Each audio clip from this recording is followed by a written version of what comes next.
Welcome everyone. This is Edward Earl, founder of the Bowl Breakers. Welcome to the show. Guys, as you know, what I do here in this kind of private show that we send out only to the CEO clients in my CEO base, I always bring guests on, CEOs that are doing things in their industry that are legitimately breaking bulbs. Meaning what they're doing is innovative enough in the industry that it's actually going to make some waves, probably piss off a lot of people. And so I brought on a good friend of mine and entrepreneur, Vance Wampler. Appreciate you coming on. Yeah, thank you. And Vance, you're Dallas, Texas. Yeah, Dallas, Texas, born and bred. I actually grew up in Weatherford, which is just a town just outside of the town. And started the company about a little over 8 months ago, the development of the idea.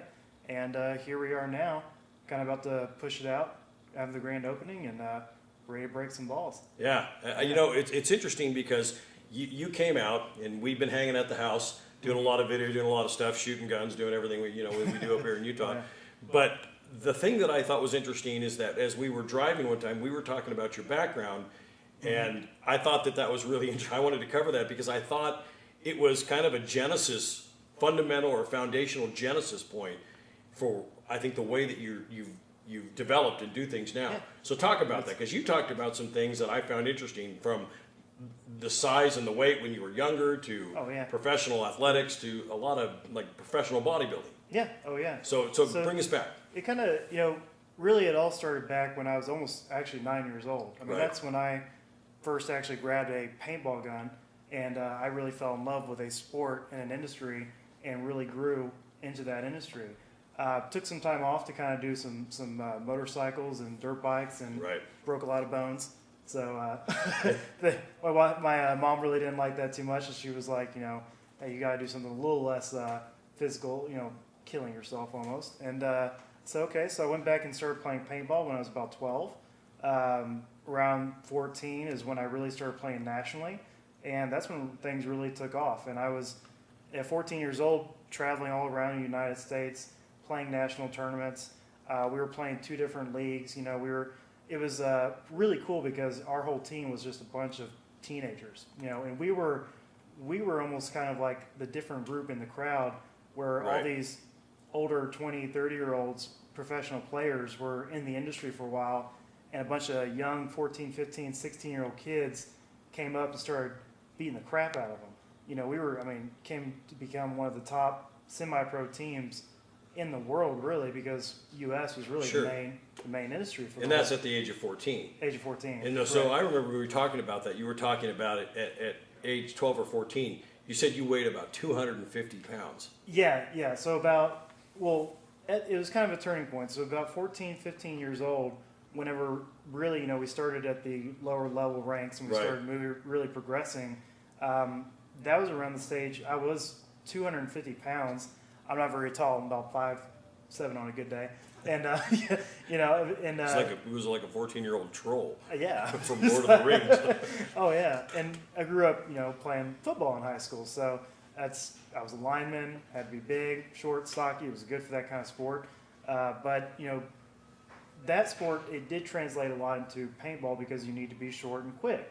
But I had a bunch of weight. So in the course of a summer, over a 3-month period, I lost about 60 pounds, and I got down to about 190, 195, and my paintball career just took off from there. Right. And so when I was about 16 years old is when we really started playing semi-professional paintball, and for about 2 years, that time span went on for me to actually go out and play around the whole world, which was great. And then really from there, when I was 18, it was around 2008, and that was around the crisis, and everything kind of went south, and so did paintball, and my hobbies kind of went with what I had founded on, which was building my body, and that self-discipline, it taught me to go on to other ventures, and that's where I went into bodybuilding. Right, which was interesting because, we were talking one day, and then I was on your Facebook looking at some photos and things like that, and here he is, and muscles and traps like bulging out and veins all over the place, and I'm like, I didn't know.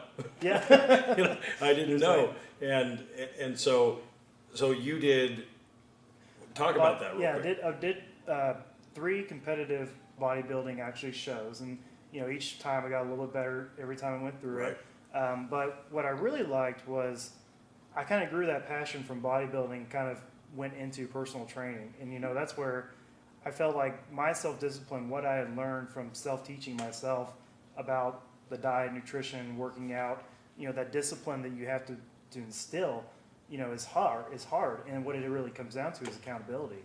And what I found is that I like to give back to people that needed that accountability, that needed that help, needed those weight loss goals. Yeah. And I was able to actually help them through that process because I had been there before.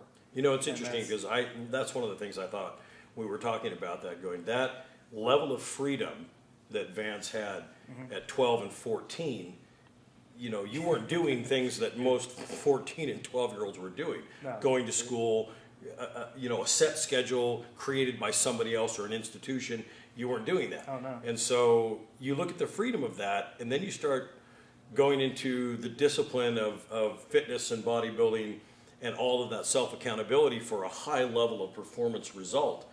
What ends up happening is I looked at that and I thought, see, that seems to be the founding or the foundation for your career choice in the end, because how do you replicate that kind of environment professionally when you've grown up with only self-accountability?